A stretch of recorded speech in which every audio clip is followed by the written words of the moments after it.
আসো আমরা এই মৌল 20 থেকে 30 পারমাণবিক সংখ্যার মৌলগুলা 20 থেকে 30 পারমাণবিক সংখ্যা মৌলগুলোর আমরা আজকে ইলেকট্রন বিন্যাস করিয়া তাদের থেকে কি শিখবো, পর্যায় সারণীতে অবস্থান নির্ণয়। ঠিক আছে, আচ্ছা তাহলে আমরা এখানে প্রথমে এটা লিখে রাখি। দেখো 1s 2s 2p 3s 3p 3d 4s 4p 4d 4f 5s 5p 5d 5f 6s 6p 6d 7s 7p। দাগ টানার জন্য আমাদের 8s এর দরকার, কিন্তু 8s নাই। কথা কি বোঝা গেছে? দাগের সৌন্দর্যের জন্য। তাহলে আমাদের প্রথমে হলো ক্যালসিয়াম 20, ক্যালসিয়াম 20। আমরা যদি নরমাল সেন্সে চিন্তা করি, ঠিক আছে, রিমেম্বার আসলে আমাদের ঘটনা কোথা থেকে পরিবর্তন হয়? পটাশিয়াম থেকে মূলত আমাদের ঘটনাটা চেঞ্জ হতে থাকে। অর্থাৎ বোরের পরমাণুগুলা, বোর যে মডেলটা তার করাইছে, এই মডেলটা তো আমরা তো করি নাই, আমরা এগুলো পরে করতেছি। গ্রুপ আমাদের পর্যায় সারণীর মৌল 1 থেকে 18 পর্যন্ত তারা বোরকে সমর্থন করে। কি বলছি? পর্যায় সারণীর 1 থেকে 18 পর্যন্ত মৌলগুলা বোরকে কি করে? সমর্থন করে। বোরকে তারা কি করে? সমর্থন করে। ঠিক আছে, আর 18 পর থেকে মূলত কি ঘটে? এই ঘটনাটা ঘটে যে কাজ দিছিলাম নেই, এটা করতে থাকে যে তো মানে বোরকে ইয়া করা, মানে বোরের ব্যতিক্রমধর্মী ঘটনাগুলো ঘটতে থাকে। এখন আসেন আমরা এটা একটু দেখি। আমরা মূলত পটাশিয়াম থেকে ব্যাপারটা শুরু করি। পটাশিয়াম ছিল 19, ব্যাপারটা ছিল 288 মানে কত 18। এরপরে এটা 19 মানে 19তম ইলেকট্রনটা আমরা জানি তৃতীয় নম্বর শক্তি স্তরে বোরের পরমাণু মডেল ধরে আমাদের 2n² সূত্র মেনে চলে। যারা বোরের পরমাণু মডেল মেনে চলে তারা কি মেনে চলে? 2n² সূত্র মেনে চলে। তাইলে আমরা জানি যে আমাদের প্রথম শক্তি স্তরে থাকে 2 1² মানে কত 2, দ্বিতীয় শক্তি স্তরে 2 2² মানে কত 8, তৃতীয় শক্তি স্তরে 2 3² মানে কত 18।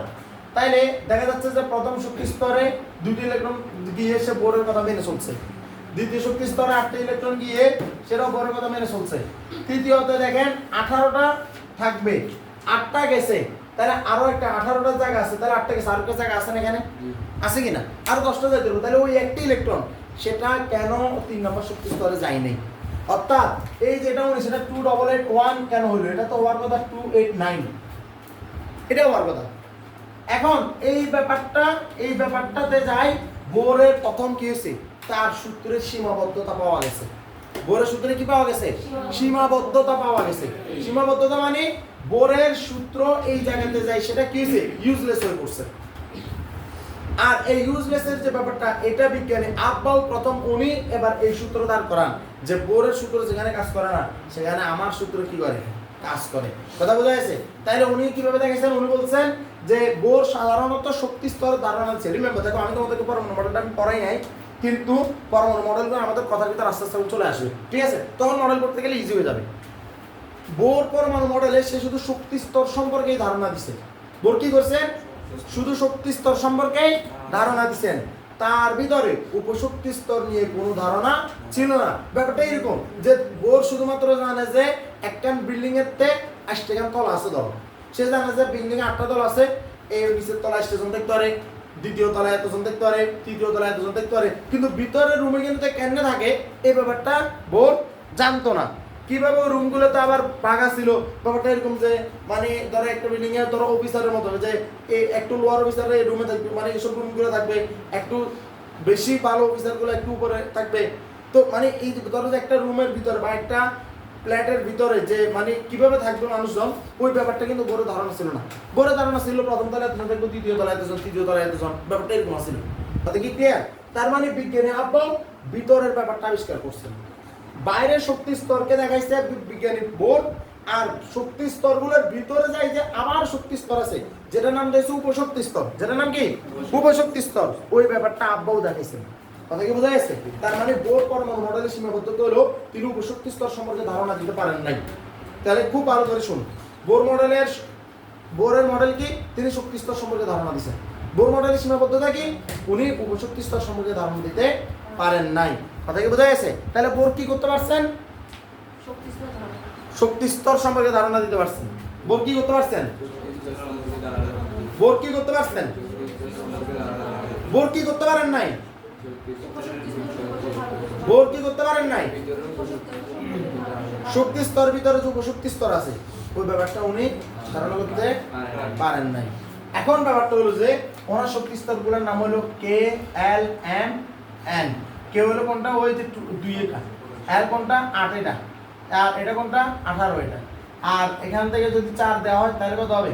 16 কত 32, এটা হবে কত এন। এগুলো হলো ওনার শক্তি স্তর কে, এল, এম, এন।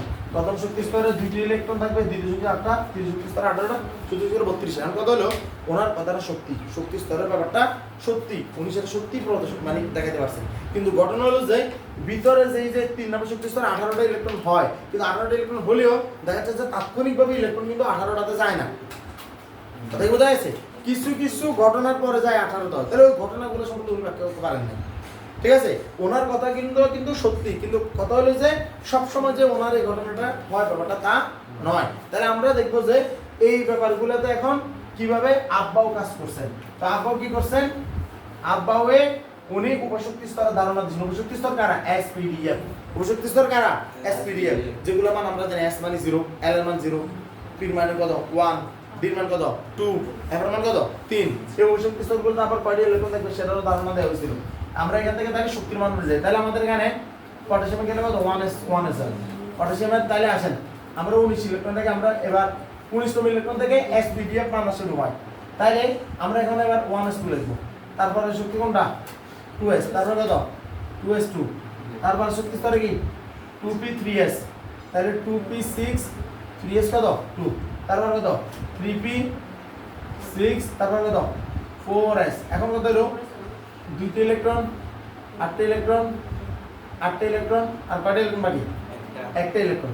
তাহলে 19 হয়েছে কিনা? হয়েছে কিনা? তাহলে তার পর্যায় কয়টা? চতুর্থ শক্তি স্তর। তাহলে তার পর্যায় হলো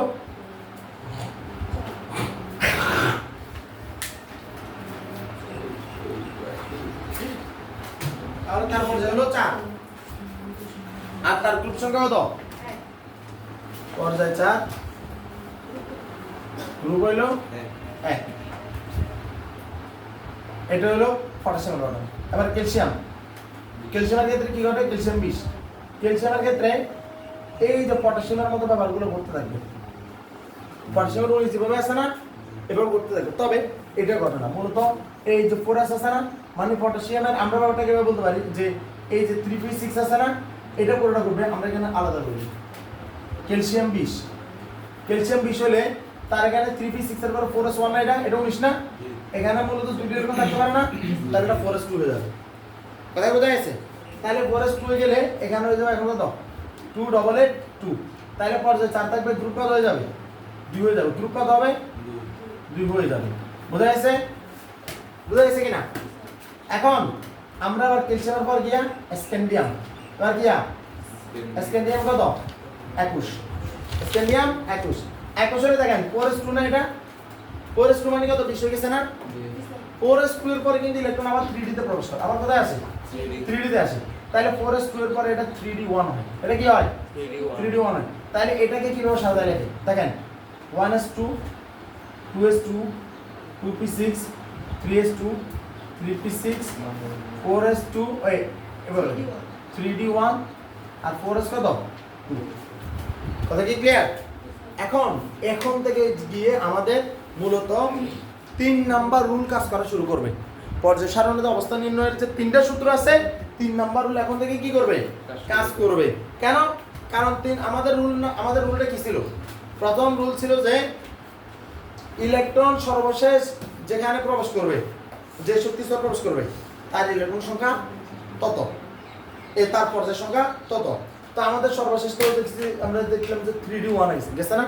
কিন্তু 3d1 যে আমরা বলতেছি সর্বশেষ শক্তি স্তর কিন্তু 3টা হিসাব করা হয় না, এটা হিসাব করা হয়েছে মানে n এর মান অনুযায়ী। তাহলে n এর মান কোনটা বড়, 4 না বড়? n এর মান কোনটা বড়? 4 বড়। তাহলে এটা চতুর্থ শক্তি স্তরে গেছে। তাহলে পর্যায় স্ক্যান্ডিয়ামের পর্যায় 4। আর গ্রুপটা হলো গ্রুপ কেমন হিসাব করে দেখেন, আমরা তো জানলাম সর্বশক্তি স্তর ইলেকট্রন সংখ্যাটা তার গ্রুপ, ঠিক না? এখন সর্বশক্তি স্তর বলতে এখানে তো আমরা দুইটা দিতে হচ্ছে, আইদার এটা হিসাব করতে হবে নতুবা এটা হিসাব করতে হবে, এটা না? তো আমি যদি এটা হিসাব করি তাহলে হলো গ্রুপ নাম্বার 2, কিন্তু গ্রুপ নাম্বার 2 বললে কিন্তু ক্যালসিয়াম নিয়ে সমস্যা হয়। আর আমি যদি এটা হিসাব করি তাহলে গ্রুপ নাম্বার 1, তাহলে এটা হিসাব করলে গ্রুপ নাম্বার কার সাথে সমস্যা হয়? পটাশিয়ামের সাথে সমস্যা হয়, ঠিক না? তাইলে ঘটনা এখানে নিশ্চয়ই এখন কি আমার নতুন একটা রুল লাগবে। সেই রুলটা কি বলতেছে যে কোনোভাবে যদি ইলেকট্রন ডি অরবিটালে প্রবেশ করে, কি বলছি?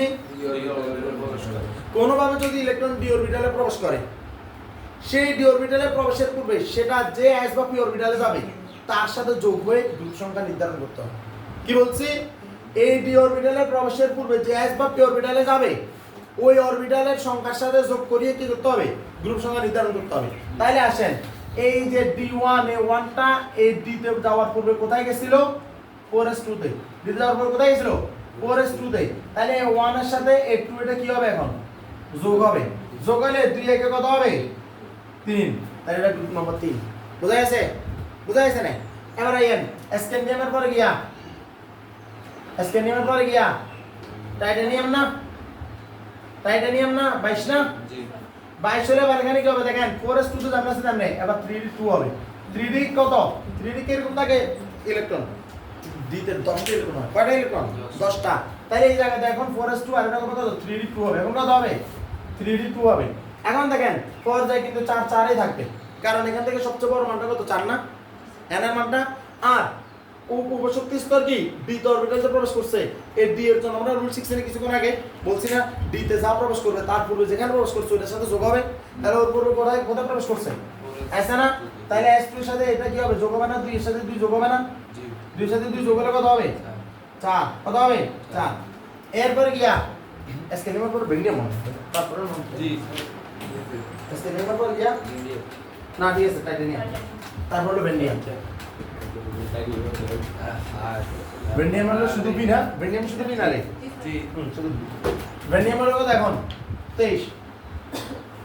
বেরিয়াম যদি দিই আসেন 4s2 জানতে চাই আমরা দেখবে শুধু 3d টা এখন কত হবে? 3 হবে। এখন কত হবে? 3 হবে। 3d যদি 3 হয় তাহলে পর্যায় 4 জানতে চাই আমরা গ্রুপ সংখ্যা কি হয়ে যাবে? ওই যে 3 আর 2 কত হবে? 5। বুঝতেছেন না সূত্রটা? জি। কাজ বুঝতেছেন? জি। এরপর আসেন বেরিয়ামের পরে গিয়া ক্রোমিয়াম। ক্রোমিয়াম কত? 24। ক্রোমিয়াম কত? 24। ক্রোমিয়াম যদি 24 হয়, ক্রোমিয়াম যদি 24 হয় তাহলে এখন 3d কত হবে? 3d কত হবে? 3d কত হবে? 5। এই সাল কম্বা 3 দালি কেন 3d 4 হবে না? এটা 3d 3 এর তাহলে 3d 4 হবে না? হবে না। ওই একটা এখানে ভুল আছে। আমরা একটা জিনিস বলছিলাম না, d নাম্বার আর f অরবিটালের ক্ষেত্রে এখানে 10টি ইলেকট্রন ধরে, এখানে 14টি ইলেকট্রন ধরে। তাইলে তারা তাদের সংখ্যার এক কম এবং অর্ধপূর্ণের এক কম তারা নিতে পারে না। অর্থাৎ তারা কখনো তাদের সংখ্যার এক কমানের নয় আর অর্ধ সংখ্যার এক কমানের কত? 4। অর্ধ কত? 5 না? 5 এর এক 4 না? তাদের এই পূর্ণ সংখ্যার এক কমানের কত? 13। অর্ধ সংখ্যার এক কমানের কত? 7 এর এক কমানের কত? 6। তারা এগুলো নিতে পারে না। তাইলে এখানে যে 4 দিব, এখানে যে 4 দিব তারা এই 4টা নিতে পারে না। তখন তারা কি করে? ওই তাদের আগে যে ইলেকট্রন যেখানে প্রবেশ করছিল না ওই ইলেকট্রন ওখান থেকে ধরে কি করবে? টান মারবে। ওখান থেকে কি করবে? টান মারবে। কেন টান মারবো? তাহলে এখানে 3d4 না, এটা হয়ে যাবে 3d5। এটা 3d4 না কি হবে? 3d5। 3d5 হলে তো এবার এখানে আর 2 থাকতে পারবে না, এখানে কত হয়ে যাবে? 4s1। এটা কত হয়ে যাবে? 4s1। কথা কি বোঝা গেছে? কিন্তু পর্যায় এখনো 4 এ থাকবে। পর্যায় কত? 4, কারণ সর্বশক্তি স্তর কোনটা? 4 না? আর গ্রুপের নাম কত হবে? ওই যে DRS এর এটা কি হবে? গ্রুপ যোগ হবে না? জি। কত হবে? 6। DRS যোগ হবে। ক্রোমিয়ামের পরে গিয়া ম্যাঙ্গানিজ। ক্রোমিয়ামের পরে গিয়া ম্যাঙ্গানিজ। ম্যাঙ্গানিজ কত? 25 না? কত? 25। সহজ। 25 এবার এখানে 4s2 হবে। 3d5 যেমন আছে আমরা দেখব। ম্যাঙ্গানিজ কত হবে? আর 4s2 হবে। কথা কি বোঝা গেছে? কথা বোঝা গেছে না? তাহলে এবার আমার এখানে পর্যায় 4 আর গ্রুপ নম্বর কত হবে? 5 এর দিয়ে কত? 7 হবে। 5 এর দিয়ে কত হবে? 7 হবে। কথা কি ক্লিয়ার? এবারে ম্যাঙ্গানিজের পরের নামটা হলো আয়রন। এটা কি? আয়রন। আয়রনের কত? 26। 26 হলে এখানে কি হবে জানেন? 26 হলে এখানে 3d6 হবে। এখানে কি হবে? 3d6 হবে। আবার 4s আবার হাত দেওয়া যাবে না, কারণ 4s তো কমপ্লিট। কথাই বোঝা যাচ্ছে? তাহলে এই ব্যতিক্রমটা এখানে মাথায় রাখবেন। এই যেগুলো ব্যতিক্রম করতেছেন এগুলোর মধ্যে বেশি দেখেন 6 আর 2 8। 6 আর 2 কত? 8। কথা বোঝা যাচ্ছে? তার মানে ব্যাপারটা এখানে দেখেন, আমাদের যখন ইলেকট্রন যখন 3 অরবিটাল প্রবেশ করছে, আমাদের এখানে গেছে 2, এখানে গেছে 8, এই জায়গাতে এখন কাজ করতেছে কত? 14। এখানে কত কাজ করতেছে? 14। এখানে কাজ করতেছে কত? 2। এবার আসেন, আয়রন 26 এর পরে হলো দিয়া 27। 27 কিয়া? 27 হলো কোবাল্ট। কোবাল্ট হলো CO। তাহলে এখানে এটা কত হবে? 7। 3d7 হবে। এখানে কত হবে? 7। তাহলে 14 এটা হবে কত? 15। এটা কত হবে? 15 হবে। তাহলে এখানে 7 এর দিয়ে কত হবে? গ্রুপ সংখ্যা 9 হবে। কোবাল্টের পরে গিয়া নিকেল। নিকেল হলো কত? 28। আমরা যদি নিকেল 28 এ যাই, 28 গেলে এখানে এটা কত হবে? 8 হয়ে যাবে। এখানে কত হবে? 8 হয়ে যাবে। 8 হয়ে গেলে এটা কত হবে? 6 দিয়ে 8 8টা এটা কত? 16 হয়ে যাবে এটা। তাহলে 2 8 10 16 26 26 কত? 28। তাহলে এখানে হবে কত? 8 দিয়ে কত? 10। গ্রুপ সংখ্যা 10। তারপর কি কপার? তারপর কি কপার? কপার কত? 29। কপার 29 হলে এখানে কত হবে? 3d9। 3d9 কি হবে? কিছুক্ষণ আগে বলছিলাম না 9 হতে পারবে না। তাহলে এখানে কি হবে? 4s1 হয়ে যাবে। তাহলে এখানে হবে 10। এখানে কত হবে? 10 হবে। আর এখানে কত হয়ে যাবে? 1 হবে। 10 এ কত হবে? 11। কত হবে? 11। আর জিঙ্কের ক্ষেত্রে আবার কি হবে? 30। জিঙ্ক 30। 30 কেমন হবে? এই জায়গায় এখন কত হবে? 4s2। জিঙ্কের জন্য 4s কত হবে? 2 হবে। তাহলে এটা এই যে এটা 18টা হয়ে গেছে। 18 এখানে কত? 2। গ্রুপ সংখ্যা হলো 12। বুঝছেন না আল্লাহর রহমতে? জি। বুঝা গেছে? তাহলে আমরা এটা শিখছি কি কিভাবে 19 থেকে 30 অর্থাৎ উপশক্তি স্তরে ধারণা আসার পর থেকে আমাদের পর্যায়ের সাথে থাকার যে অবস্থানের যে ব্যাপারটা এটা কি হয়ে গেছে? চেঞ্জ হয়ে গেছে। এটা কি হয়ে গেছে? চেঞ্জ হয়ে গেছে ভাই। রাফা, ইসরাত, রাজিয়াত, রনি, আব্দুল্লাহ, আল্লাহর রহমতে বুঝছস? সত্যি বুঝছস আল্লাহর রহমতে? এই ব্যাপারগুলো কিন্তু এত ভাঙি আসলে মানে শিখায় না, জাস্ট ক্রিয়া করে করে দিই, ঠিক আছে? কিন্তু আমি কিন্তু এগুলো সবগুলো ভাঙি করছি জাস্ট এই কারণে যে এগুলো থেকে প্রশ্ন প্রচুর পরিমাণে হয়। রিমেম্বার মানে ফুল সিলেবাসে প্রশ্ন হলে এখান থেকে 3 নাম্বার প্রশ্ন সৃজনশীল আর এমসিকিউ তো আছেই। আর এমসিকিউ গুলো কিন্তু খুব খারাপ ভাবে হয়। খারাপ ভাবে মানে তোর পুরো মাথা উড়াই দিবে যে এরকম ভাবে হয়। এমসিকিউ এসএসসি তে বেশি কঠিন, সৃজনশীল থেকেও। কথা বোঝা যাচ্ছে? সেটা কিরকম আমি তোদেরকে বলি। যেমন ধর এটা হলো জিঙ্কের কথা বলতেছি না? বলতেছি তো। জিঙ্কের ক্ষেত্রে কিভাবে ইলেকট্রনটা এটা দেখাবে জানোস? জিঙ্কের ক্ষেত্রে ব্যাপারটা এভাবে দেখাবে যে এগুলোর কোনো কথা কইতাম না। কইব যে n-1 d to the power 10, তারপর কইব যে n এই যে s2 সামনে দিয়ে আমরা হোড়া দিব। বুঝা গেছে? পাশে দিয়ে লিখে দিব n = 3। ঠিক আছে? এই ইলেকট্রন বিন্যাসটি কার? কথা বুঝছিস কিনা? সরি, n = 4 লিখে দিব। কইব যে ইলেকট্রন বিন্যাসটা কার? এমনে দিবে, এমনে। এবার তুই বলছিস ইয়ে তো 4s2 আর ইয়ে তো না 3d10। ও আচ্ছা, ইয়ে তো জিঙ্ক ভাই। কথা কি বোঝা গেছে? কিন্তু ইয়ে যদি না করেন এটা তো জিঙ্ক ভাই আইবো, জিঙ্ক ভাই আইতো না। কথা বুঝছেন কিনা? এইভাবে দেব প্রশ্নগুলা। তোরা বিশ্বাস করবি না যে যত সময় আগাচ্ছে তত প্রশ্ন কঠিন থেকে কঠিন হচ্ছে। একদিন আইলে দেখবো যে প্রশ্নে সাদা করে দিবে এগুলো। বুঝছো? তোরা লেখ। আচ্ছা, ক্লিয়ার তো আল্লাহর মতে। আজকে এতটুকুই। তোমাদের আগামীকাল কাজ হলো